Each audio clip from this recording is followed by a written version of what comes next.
warahmatullahi. Saya Muhammad Fakhruddin. Nombor pendaftaran 09 DKM 20F 2006. Dan rakan-rakan saya Haziq bin Ramzi 09 DKM 20F 2020, Haziq bin Husaidi 09 DKM 20F 2048 dan Ahmad Airildini 09 DKM 20F 2032. Kami ingin berkongsi tentang tajuk vektor dan skala. Definisi vektor. Vektor ialah kuantiti yang mempunyai magnitude, iaitu ukuran saiz sesuatu benda dan arah petunjuk kedudukan. Contohnya macam hal laju, sesaran dan pecutan. Vektor juga penting dalam sektor kejuruteraan. Vektor dan skala dapat membantu memudahkan pembinaan yang memerlukan bacaan koordinat seperti kapal terbang dan juga kapal selam.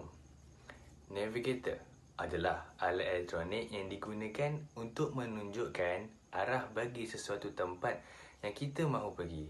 Dalam navigasi, vektor berpengaruh besar terhadap terletaknya sesuatu lokasi yang ditinjau dari tempat yang bergerak seperti kenderaan dan sebagainya. Kita ambil contoh. Vektor yang digunakan dalam sistem navigasi kapal terbang. Semua pesawat dilengkapi dengan sistem navigasi agar pesawat tidak menghadapi sebarang masalah semasa melakukan penerbangan. Okey, selain itu, dengan sistem vektor yang dikolaborasi dengan komputer, pilot dapat memantau arah tinjauan pendaratan pesawat. Assalamualaikum warahmatullahi taala wabarakatuh. Nama saya Ahmad Airildini bin Zuhazlan. Nombor metrik saya 09 DKM 20F 2032. Okey, hari ni sekarang ni saya nak terangkan pasal the area of parallelogram. Okey, sebelum kita teruskan, korang tahu tak the area parallelogram? Okey, jom saya tunjukkan. Saya ada lukis satu bentuk the area of parallelogram. Nampak? Dia sama, kalau tepi ni sama dengan tepi ni, atas sama dengan atas. Ni jarak dia. Okey, tanpa kita membuang masa kita, sebab masa itu emas, okey? Kita tanpa membuang masa, kita lanjut. Kita lanjut ke question and answer session. Let's go! Luncur! Okay, kita dah jumpa soalan Soalan dia berbunyi, find the area of interior in the building using... Aduh, ada semut lah situ. Okey, tak apa, kita abaikan semua tu. Building using area of parallelogram which edges represented by the vector 9i minus 3j plus 10k and 11i plus 6j plus 7k. Jom kita jawab soalan yang diberikan sebentar tadi. Okey, first sekali kan, kita kena keluarkan dulu. Kita kena keluarkan dulu informasi yang diberi. Kita jadikan A sama dengan 9i tolak 3j tambah 10k. Lepas tu B pula, B sama dengan 11i tambah 6j tambah 7k. Okay, then kita kena darabkan dia dalam bentuk metrik. Okay. Lepas kita darabkan dia, kita kira lah. Yang ni korang jangan silap kira. Ni penting ni. Positif, negatif korang kena jaga. Ni darab silang, darab silang, darab silang. Okay, ni I, metrik I, ni J, ni K. Okey, lepas tu kita kirakan dia. Last sekali kita akan dapat jawapan baru, iaitu negatif 81, negatif 47 dan 87. Okey, jalan kira yang baru, kita akan gunakan modulus A darab B. Nanti kita akan gantikan yang jawapan yang atas ni, kita akan gantikan dalam modulus, iaitu modulus negatif 81, negatif 47 dan 87. Okey. Nanti kita akan gunakan formula dia dan kita akan punca kuasa. Dan nombor ini kita akan letakkan kuasa 2. Punca kuasa negatif 81 kuasa 2 tambah negatif 47 kuasa 2 tambah 87 kuasa 2. And then kita akan dapat jawapan punca kuasa 16,339 unit square. Okey, ni jawapan untuk soalan tadi yang dia suruh cari interior of the building area. Sekarang saya nak cakap tentang parallelogram ni adalah segi empat yang dibentuk oleh dua pasang garis lari. Saya ambil garis lari, nampak? Atas dan bawah. Okey, dua pasang garis lari. Dia berbeza tau dengan segi empat tepat dari segi ukuran dia. Okey, dalam sebuah parallelogram ni, sisi yang berlawanan sama panjang. Okey, dia sama panjang dia. Sudut yang berlawanan adalah sama dengan ukuran.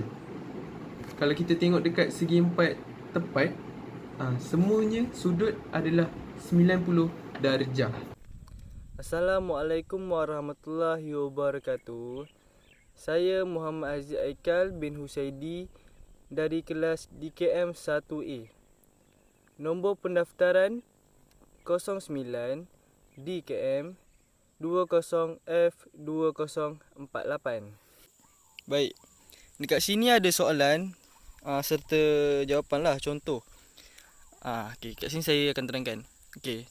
Dengan menggunakan formula tersebut, okey, ini formula dia ni. Ini formula dia. Okey, kita perlu cari vektor dalam setiap berikut. Kita perlu cari vektor dalam step ni lah.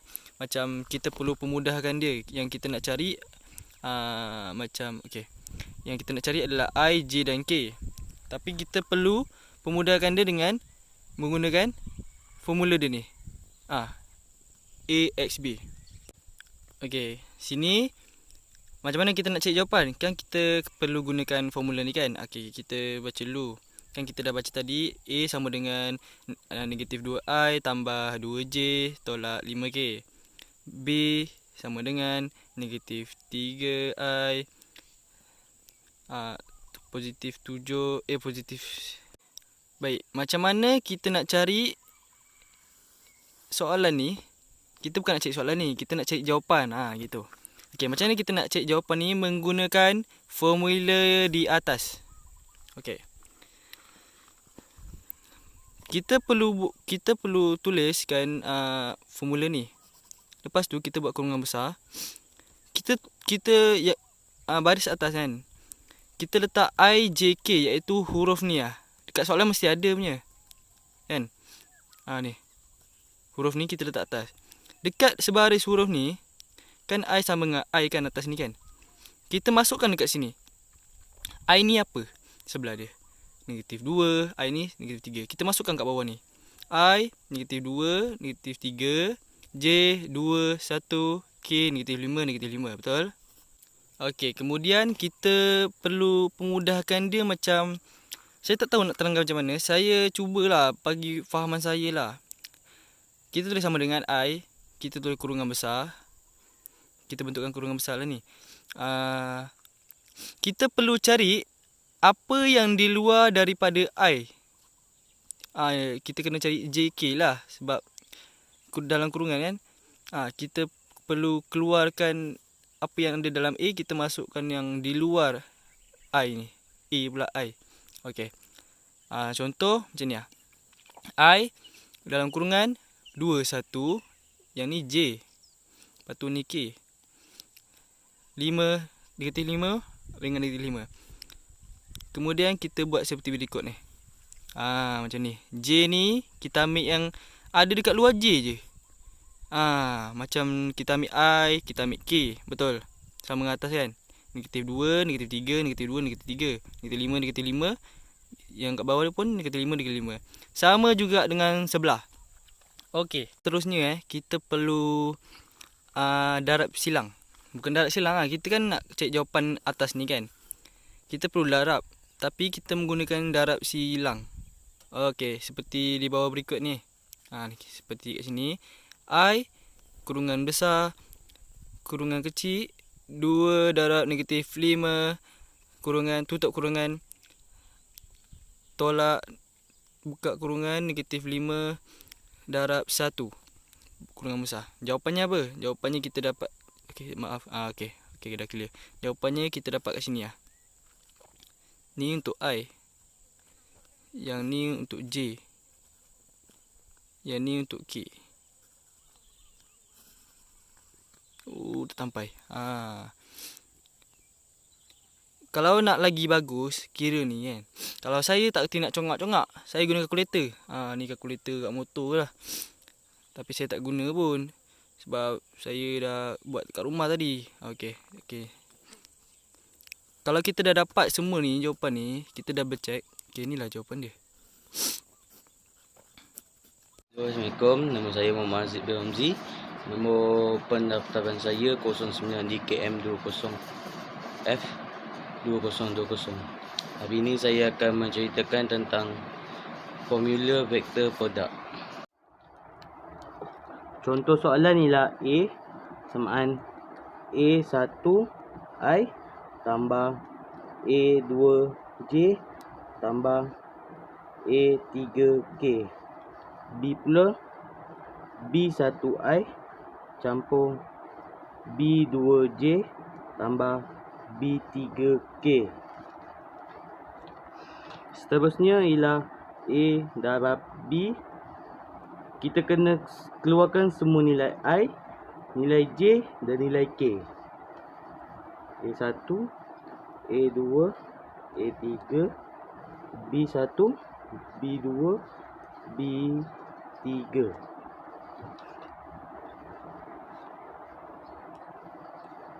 Seterusnya kita kena keluarkan nilai setiap I dan J dan K. Macam nak cari dia ialah I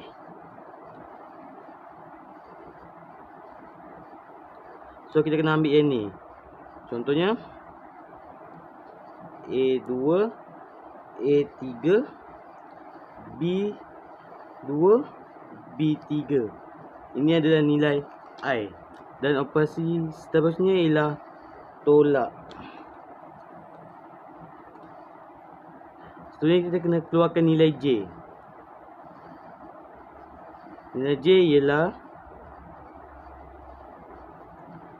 A1, A3, B1, B3.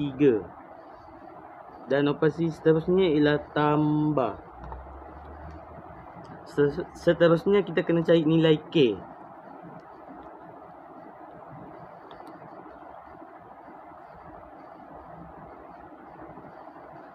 A1, A2, B1, B2. Seterusnya kita kena darabkan dia silang dan tolakkan. Contohnya I A2 darab B3 tolak A3 darab B2. Nilai I. Dan operasinya ialah tolak. Seterusnya adalah nilai J.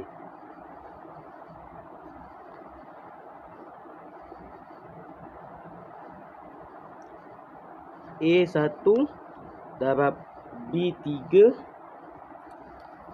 tolak A3 darab B1. Nilai J. Dan operasinya seterusnya ialah tambah. Saya akan buat kat bawah ya. Nilai K.